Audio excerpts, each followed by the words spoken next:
When Arthur Bell was found dead in his study, the room looked almost respectful. He sat upright in his leather chair, glasses still on his nose, hands folded, as if he'd paused mid. The window was open an inch, no sign of forced entry. No overturned furniture, only a thin line of dried blood at his temple. Easy to miss if you didn't know where to look. Detective Mara Hensley noticed everything. Arthur Bell was a respected historian, wealthy, private, careful. People like that didn't die by accident in locked rooms. His wife Eleanor wept softly on the sofa. Their son Lucas Bell stood near the doorway, pale and silent, his hands clenched in his jacket pockets. "When was the last time you saw your husband alive?" Mara asked. "Last night," Eleanor said. "He was working late, as usual." Lucas spoke, without looking up. "I heard him moving around after midnight." Mara's eyes flicked to him. "Do you live here?" "Yes.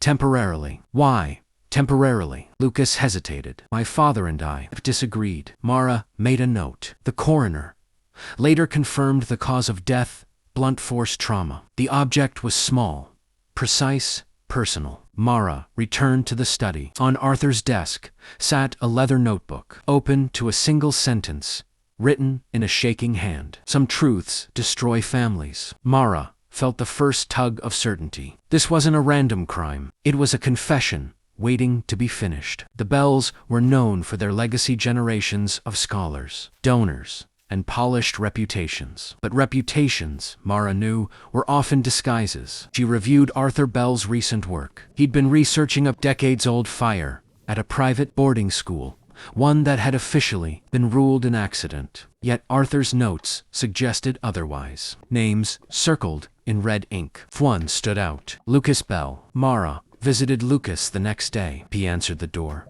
with dark circles under his eyes. "You were mentioned in your father's research," she said carefully. Lucas stiffened. He was obsessed with the past. "Was he researching you?" Lucas laughed, one sharp, humorless. He liked control. Knowledge was how he kept it. Mara noticed a faint bruise on Lucas's wrist, yellowing with age. "Your mother said you argued recently." Lucas's jaw tightened. "He threatened to publish something that would ruin me." Was it? Lucas met her eyes for the first time. "Ask him." Mara left, unconvinced but alert. That night, she reread the notebook. Between the pages, she found a pressed scrap of fabric, dark, stiff, dried blood. Mara tracked down records from the boarding school fire. One student had been blamed. Another had vanished from the records entirely. Lucas Bell. The fire had killed a boy named Daniel Reed, Lucas's roommate. Officially, it was an accident caused by faulty wiring, but witness statements had been altered.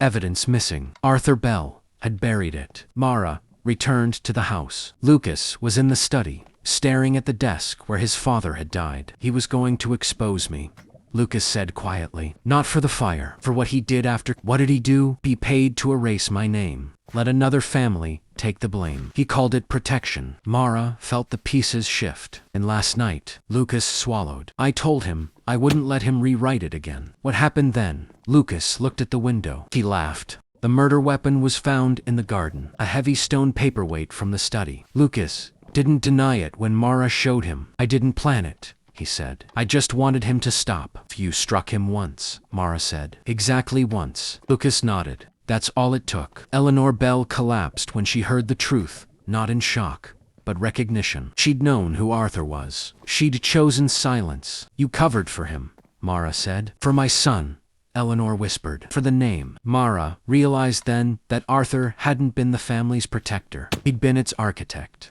Lucas Bell confessed. The case closed quietly. The press called it tragic. A brilliant man, slain by inner demons. A broken family. Mara filed the final report, then opened Arthur Bell's notebook one last time. The final page was blank. Arthur had wanted to control the ending. He failed. Weeks later, Mara received a letter from Lucas in prison. "You didn't just solve a murder," it read. "You ended a story that should have ended years ago." Mara folded the letter and slipped it into her desk. Mysteries weren't about who pulled the trigger. They were about who held the truth hostage and who finally let it go.